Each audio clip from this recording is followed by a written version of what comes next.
شروع کرتا ہوں اللہ کے ببرکت نام سے جو بڑا مہربان اور نہایت رحم کرنے والا ہے۔ ناظرین کرام، حضرت یونس علیہ السلام کو اللہ تعالیٰ نے نینوا یعنی موجودہ عراق کا شہر موصل اس کی ایک بستی کی ہدایت کے لیے بھیجا تھا۔ نینوا میں آپ علیہ السلام کئی سال تک یہاں کے لوگوں کو تبلیغ کی دعوت دیتے رہے، مگر جب وہ قوم ایمان نہ لائی تو آپ علیہ السلام ان کو عذاب آنے کی خبر سنا کر یونس کی طرف جانے کے لیے نکلے۔ حضرت یونس علیہ السلام جب قوم سے ناراض ہو کر نکلے تو قوم نے آپ کی غیر موجودگی میں توبہ کر لی۔ دوسری طرف آپ علیہ السلام اپنے سفر کے دوران دریا کو عبور کرنے کے لیے اسرائیل کے علاقہ یافا سے کشتی میں سوار ہوئے، لیکن کچھ دور جا کر کشتی دریا کے موجوں میں پھنس گئی، اور اس وقت کے دستور اور رواج کے مطابق یہ خیال کیا جاتا تھا کہ جب کوئی غلام اپنے مالک سے بھاگ کر جا رہا ہو اور کشتی میں سوار ہو تو وہ کشتی اس وقت تک کنارے نہیں پہنچتی جب تک کہ اس غلام کو کشتی سے نہ اتار لے۔ اب ہوا یوں کہ کشتی بھنور میں پھنسنے پر ان لوگوں نے کرہ ڈالا جہاں حضرت یونس علیہ السلام کا نام نکلا۔ سب کہنے لگے، نہیں، ان کے چہرے پر سجدوں کے نشان ہیں، یہ ایسا نہیں کر سکتے۔ لہٰذا پھر کرہ ڈالا گیا، پھر حضرت یونس علیہ السلام کا نام نکلا، اور جب 3 دفعہ کرہ آپ کے نام نکلا تو آپ علیہ السلام نے فرمایا کہ میں ہی وہ غلام ہوں جو اپنے آقا کو چھوڑ کر جا رہا ہوں۔ آپ نے خود ہی دریا میں چھلانگ لگا دی تاکہ دوسرے لوگ کنارے پر پہنچ جائیں۔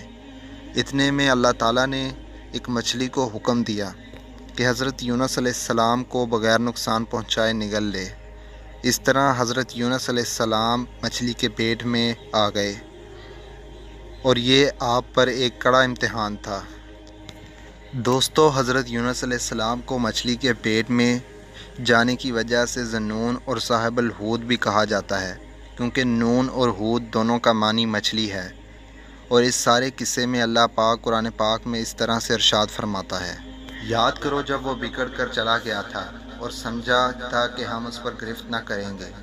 معزز خواتین و حضرات، دوسری طرف مچھلی کے پیٹ میں داخل ہونے کی وجہ سے حضرت یونس علیہ السلام یہ سمجھا کہ وہ مر چکے ہیں۔ انہوں نے فوراً بارگاہ الہی میں اپنی ندامت کا اظہار کیا اور توبہ استغفار کی، کیونکہ وہ وحی الہی کا انتظار اور اللہ تعالیٰ سے اجازت لیے بغیر اپنی قوم سے ناراض ہو کر نینوا سے نکل آئے تھے۔ ان کی معافی کو قرآن پاک کی سورۃ الانبیاء میں یوں بیان کیا گیا ہے، اور آخر کو اس نے تحریکیوں میں پکارا کہ تیرے سوا کوئی خدا نہیں، تیری ذات پاک ہے، بے شک میں نے قصور کیا۔ دوستو، جب اللہ تعالیٰ نے حضرت یونس علیہ السلام کی پرسوز آواز کو سنا اور دعا قبول کی تو مچھلی کو حکم ہوا کہ حضرت یونس علیہ السلام کو جو تیرے پاس ہماری امانت ہیں اگل دے۔ چنانچہ مچھلی نے دریا کے کنارے حضرت یونس علیہ السلام کو 40 روز بعد زندہ سلامت اگل دیا۔ وہ ایسی ویران جگہ تھی جہاں نہ کوئی درخت تھا اور نہ سبزہ، بالکل چٹل میدان تھا، جبکہ حضرت یونس علیہ السلام بے حد کمزور ہو چکے تھے۔ حضرت ابن عباس رضی اللہ تعالیٰ عنہ سے روایت ہے کہ حضرت یونس علیہ السلام نامولود بچے کی طرح ناتواں کمزور تھے۔ آپ کا جسم بہت مضمون نازک ہو گیا تھا اور جسم پر کوئی بال بھی نہ تھا۔ چنانچہ اللہ تعالیٰ نے اپنی رحمت سے حضرت یونس علیہ السلام کے قریب کدو کی بیل اگا دی تاکہ اس کے پتے آپ پر سایہ کیے رہیں۔ اسی طرح اللہ تعالیٰ کے حکم کے مطابق ایک جنگلی بکری صبح و شام آپ کو دودھ پلا کر واپس چلی جاتی۔ یہ سب اللہ کی رحمت اور فضل ہی تھا، ورنہ آپ ضعیف اور کمزور تر ہوتے چلے جاتے۔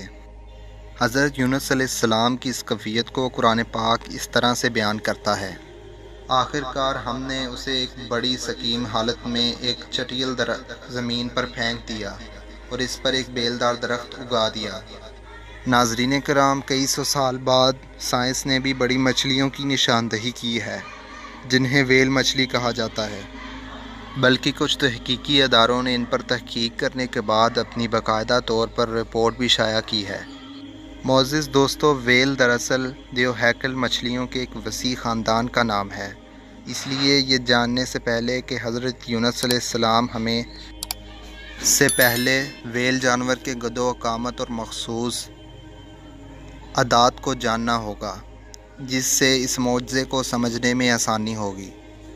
معزز دوستو، ویل دراصل دیو ہیکل مچھلیوں کی وسیع خاندان کا نام ہے۔ اس خاندان میں بڑی ویل، بوتل کے ناک والی ویل، قاتل ویل، بلو ویل اور ڈولفن وغیرہ شامل ہیں۔ ویل باقی تمام مچھلیوں سے مختلف ہوتی ہے کیونکہ یہ اپنے بچوں کو دودھ پلاتی ہے۔ جی ہاں، آپ کو یہ جان کر حیرانگی ہوگی کہ یہ پستان رکھنے والے جانور ہیں۔ سب سے حیرت کی بات یہ ہے کہ اس کا خون گرم ہوتا ہے۔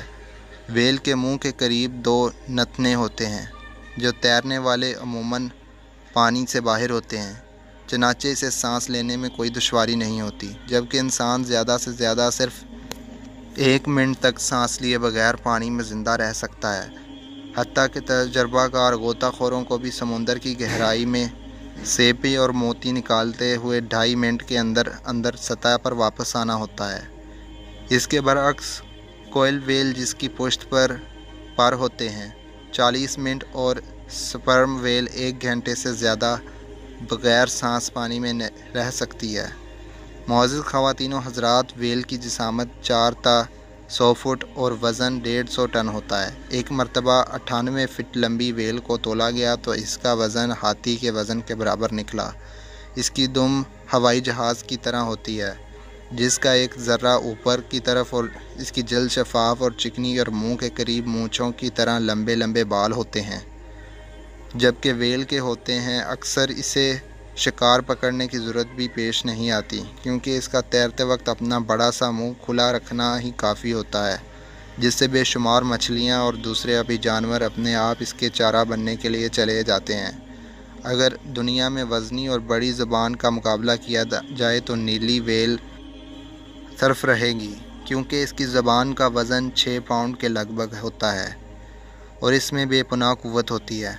ناظرین کرام، ویل کا منہ اتنا بڑا ہوتا ہے کہ اس میں 20-25 آدمی ایک ساتھ بڑی آسانی سے کھڑے ہو سکتے ہیں، کیونکہ اس کا منہ بہت فراخ اور وسیع ہوتا ہے، جس سے ایک انسان کو بآسانی نگل سکتی ہے اور بعد میں اسے اگل کر باہر پھینک بھی سکتی ہے۔ اس کے نیچے کئی جھریاں ہوتی ہیں۔ جب اسے معمول سے زیادہ چیز نگلنا پڑے تو جھریوں کو کھل جاتی ہیں۔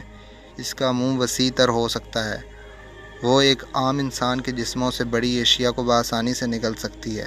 خواتین و حضرات، قرآن پاک کی 3 سورتوں میں حضرت یونس علیہ السلام کو مچھلی کی نگل لینے کا واقعہ بیان ہوا ہے۔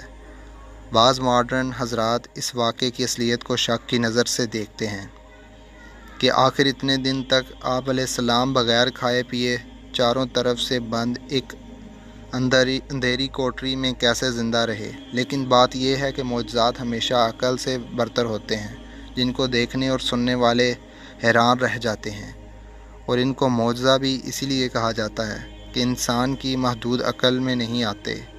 لیکن بہرحال یہ ایک حقیقت ہے، اور اسی حقیقت کے تناظر میں آپ کو چند واقعات سناتا ہوں۔ حضرت یونس علیہ السلام کی مچھلی کے پیٹ میں زندہ رہنے کے بارے میں آرٹیکل تحریر کیا ہے، جس میں وہ لکھتے ہیں کہ مچھلی کے پیٹ میں سانس لینے کے لیے کافی آکسیجن ہوتی ہے۔ اس کے پیٹ کا درجہ 104 ڈگری فارنہائٹ ہوتا ہے، جو انسان کے لیے بخار کا درجہ ہے۔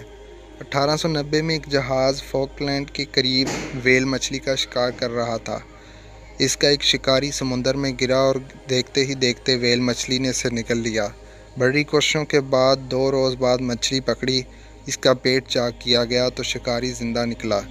البتہ اس کا 14 دن کے علاج کے بعد بالآخر وہ صحت یاب ہو گیا۔ اس کے علاوہ 1958 میں 17 مسلک نامی جہاز فاکلینڈ میں ویل مچھلیوں کا شکار کر رہا تھا کہ ایک بارکلی ایک اولاد سمندر میں گرا ایک ویل مچھلی نے نگل لیا۔ پورا حملہ ایسے کلہاڑیوں سے کاٹنے لگا، مچھلی کے پیٹ میں حرکت محسوس ہوئی، بے اختیار اس کی طرف کھینچا جا رہا تھا۔ اچانک مجھے ایک تاریخی نے اپنی لپیٹ میں لے لیا۔ میں نے اپنے آپ کو ایک نرم مگر تنگ راستے میں گزرتا ہوا محسوس کیا۔ کچھ دیر بعد میں نے محسوس کیا کہ ایک وسیع تر جگہ میں ہوں، ارد گرد نرم اور چکنی دیواریں کھڑی ہیں۔ میں نے ہاتھ سے چھوا تو حقیقت کھلی کہ میں ویل مچھلی کے پیٹ میں ہوں۔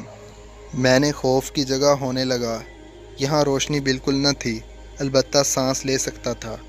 سانس لینے پر ایک بار عجیب سی حرارت میرے اندر دوڑتی جاتی، آہستہ آہستہ کمزور ہوتا چلا گیا، اپنے آپ کو بیمار محسوس کرنے لگا۔ اس کے بعد کیا ہوا مجھے کچھ معلوم نہیں۔ اب جو میں نے آنکھیں کھولیں تو اپنے آپ کو کپتان کے کمرے میں پایا۔ بارکلے کو ہسپتال میں داخل کر دیا گیا، جہاں وہ مکمل طور پر صحت یاب ہو گیا۔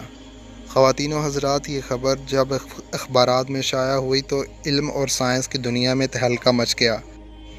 کئی نامہ نگاروں نے انٹرویو لیا۔ ایک مشہور سائنسی جرنل کے ایڈیٹر مسٹر ایم ڈی پول نے مکمل طور پر تحقیق کرنے کے بعد لکھا کہ اس حقیقت کے متعلق آسمانی کتابوں میں جو واقعہ بیان کیا گیا ہے وہ حرف بحرف صحیح ہے۔ اس میں شک کرنا ایک زندہ حقیقت کو جھٹلانے کے برابر ہے۔